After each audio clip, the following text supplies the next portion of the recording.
welcome back to Food Prep Guide. We're out in the garden today next to one of my tomato trellises here, and it is the third week of July, and it is about that time when I need to be thinking about the fall garden. In fact, we have a video coming up on the 6 or 7 things that I do to prepare for the fall garden. That'll be coming out soon if it's not out already.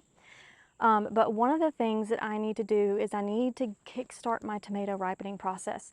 If you have ever grown tomatoes, I am sure you have had this happen to you at one point or another where you have a cluster of fruit that just will not ripen. They just stay green, and of course we can pick them and enjoy some fried green tomatoes, but I would rather than ripen them so that I can continue using them for my sauces and all the projects that I'm growing tomatoes for. There is a trick that we can do to force ripen tomatoes on the vine. We've already talked on this channel about how we can ripen tomatoes inside, which is good. You want to pick them a little bit early so that you can save them from bugs and disease and all that. But what if you want to go ahead and force ripen them on the vine as quickly as possible so that you can either pull them all or you can save them before your first frost of the fall. So that's what we're going to be talking about today. Let's get started. Welcome to Food Prep Guide. My name is Jordan. I'm a homeschooling mom to 3, living on 3 beautiful acres with my wonderful husband. A health crisis forced our family to change the way we think about food.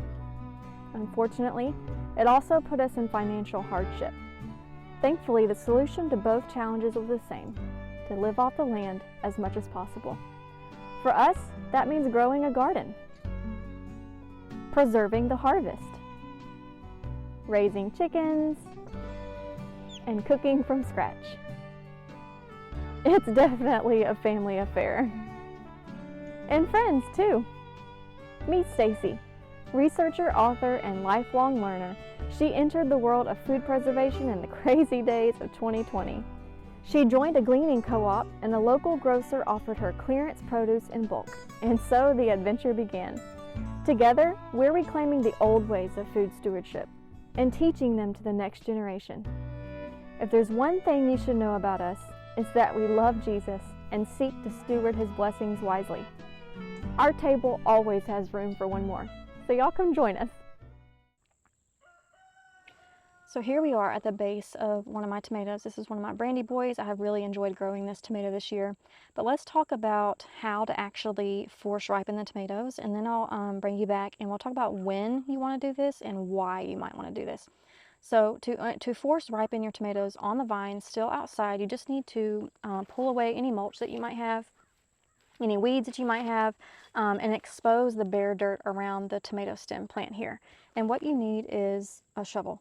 You can use, or really all you need is a sharp object. It doesn't have to be a shovel, but I have these, these are like a dime a dozen. They're all over my garden. So this is what I use typically for this. And then what we need to do basically is chop up the roots a little bit. Not completely, but break some of those roots around the base of the tomato plant. And what that's going to do is it's going to stress out the plant.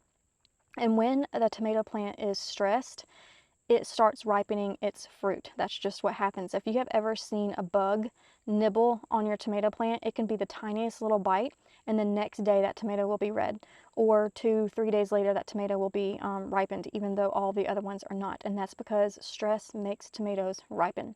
So chopping up the roots here is gonna stress the plant for us. So what I'm gonna do is pull back some of the soil so I can see what direction these roots are going in. They're probably going all around the place, but here's one right here. You can see that root right there. I'm just going to take my shovel and chop it.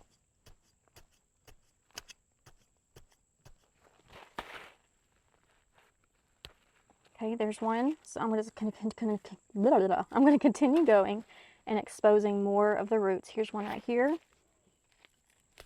going to chop that one. There's a lot of roots coming back here. I don't know if you can see that. There's like 3 or 4 really big roots back here, so I'm going to chop those.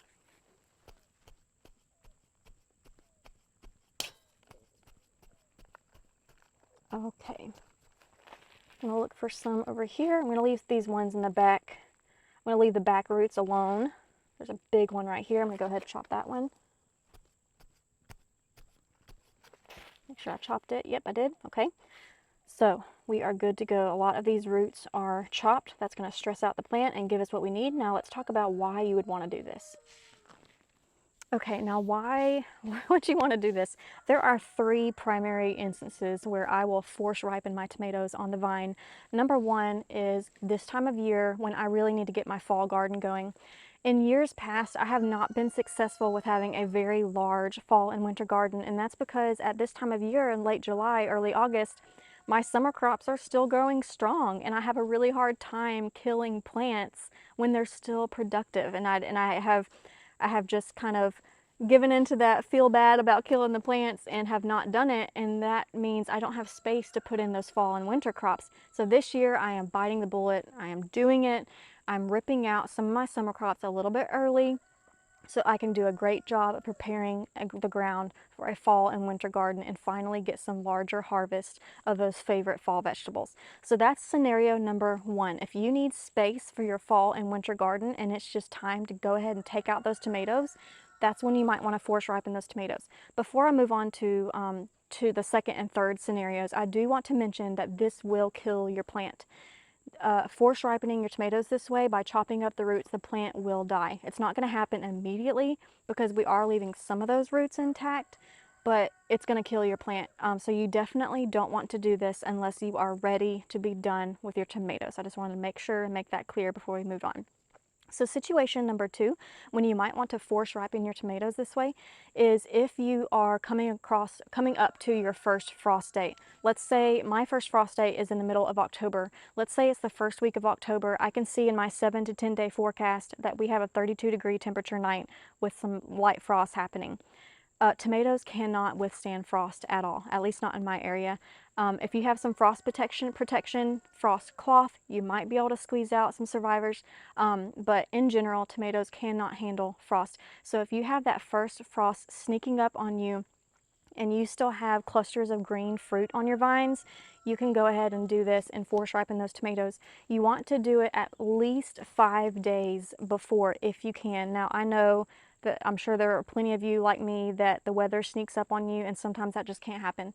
If a frost sneaks up on me and I wake up in the morning and I see a little bit of frost on the ground and I didn't do anything, I will go out first thing in the morning and pick all the fruit and try to save as much as I can. Some of it can still be usable, but the plant themselves will die.